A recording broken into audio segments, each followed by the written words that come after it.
Lance. Happy Thanksgiving. Well, I'm in New York at an undisclosed hotel.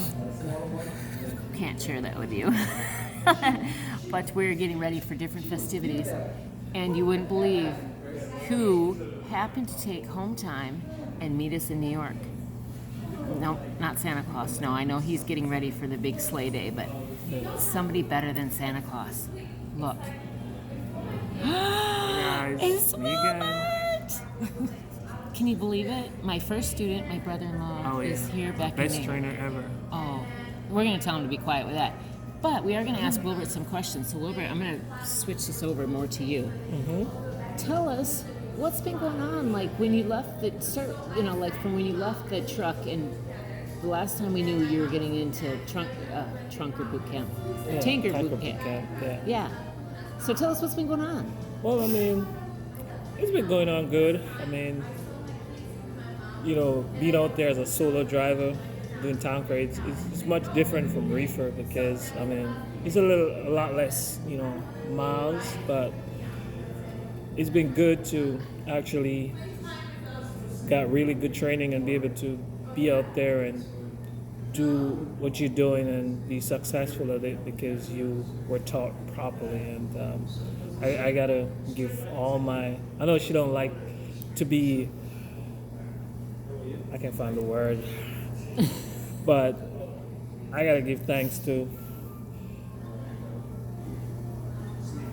the best trainer in the whole world. Oh. Every time I'm out there and I'm in a situation, I keep thinking, okay, remember what my trainer said. Remember what Nancy said. So did you go company or lease? I go lease. I think lease. I like lease because I think you have a little bit more freedom, and I think I think it's better because I think as a company you're doing the same thing basically. So, I like lease. It kind of gives you more freedom. So yeah. And you talked about less miles. Is that typical of tanker, or did you know that going in? Oh yeah. I mean, we do less miles, but we might get more per mile though. But we do really less miles and kind of sit a lot more than unlike reefers. Run a lot of long miles. Yeah. We don't really do that in tanker. So sometimes it's a plus, but sometimes you really want to run a little bit more. Yeah. Yeah. So But the one thing that we hear about with tanker is the surge. What do you have to say about that? The surge. Well, tell them what the surge is if they don't know. Surge is, when you feel, not when you feel, well, they never feel it. There's always a little space for movement. But once for instance, you move off and, the liquid just keep moving back and forth. Yeah, like it's this constant wave that's building up, right? Constant wave. And Yeah. sometimes it could be, after a while you get used to it because you have to know how to gauge your moving off and stuff so that it doesn't impact you really forcefully. So, but I've learned that different product that you carry gives you a different surge. Okay. So I mostly carry cooking oil and cooking oil basically. Okay. Yeah. And I'm kind of used to that surge, I think, because I take it a lot more. So I'm used to it. So I kind of know how to gauge it. So it's really very impactful though, because sometimes you feel like there's another truck running your back. So is it always like that? Like no matter what, when you go to stop, or is there ways to lessen the? No, I mean once you get to understand it. Guys, I'm asking these questions because I really don't know. Yeah. Once you get to understand it, then you kind of know how to gauge your brakes, how to gauge your acceleration. So that's very crucial. But just the other day, I brought some vinegar, and that was massive surge because it's almost like water. Right. Water is turbo surge because the oil moves a little slower, but the vinegar is almost like water. And believe me, that was one of the worst surge I've had. Like literally, you could hear it slamming sometimes. So When you get hit by the surge, so to speak, if you're stopped, does it really move your truck forward, or you just feel like the impact? You feel the impact, but the thing about it that you got to make sure that you're on your brakes, because that impact will actually push you forward.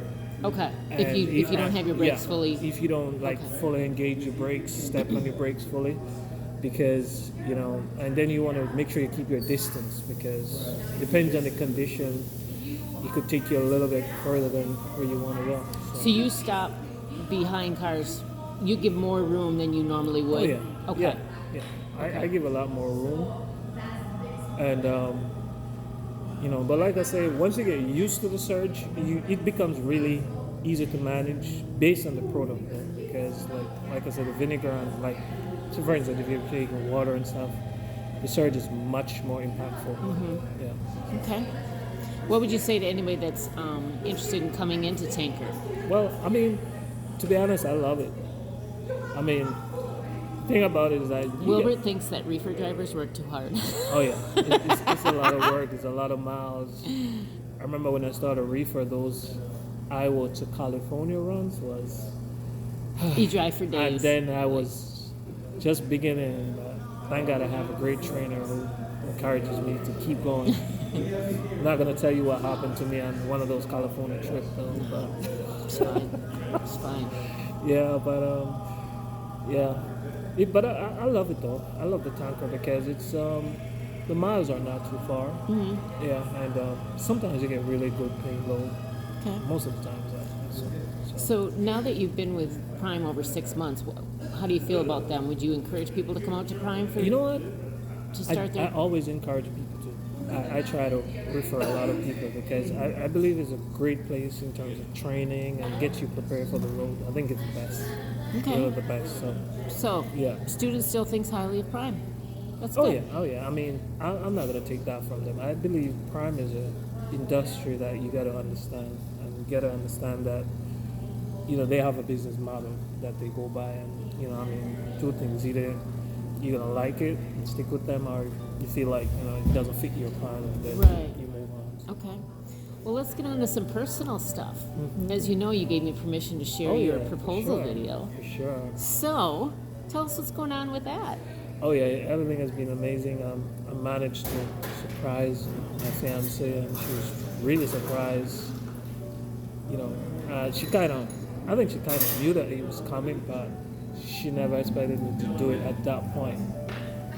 So Well, most guys give it away because they get their behavior changes even though they don't know it. yeah, So they get a little nervous and Oh, yeah. they just start acting weird because they know what's coming up.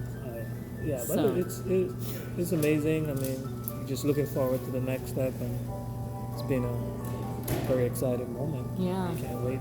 And Yeah. I'll definitely, with my friend's permission, or I guess my wife at that point, I probably will be able to share a little bit of an occasion too. Yeah.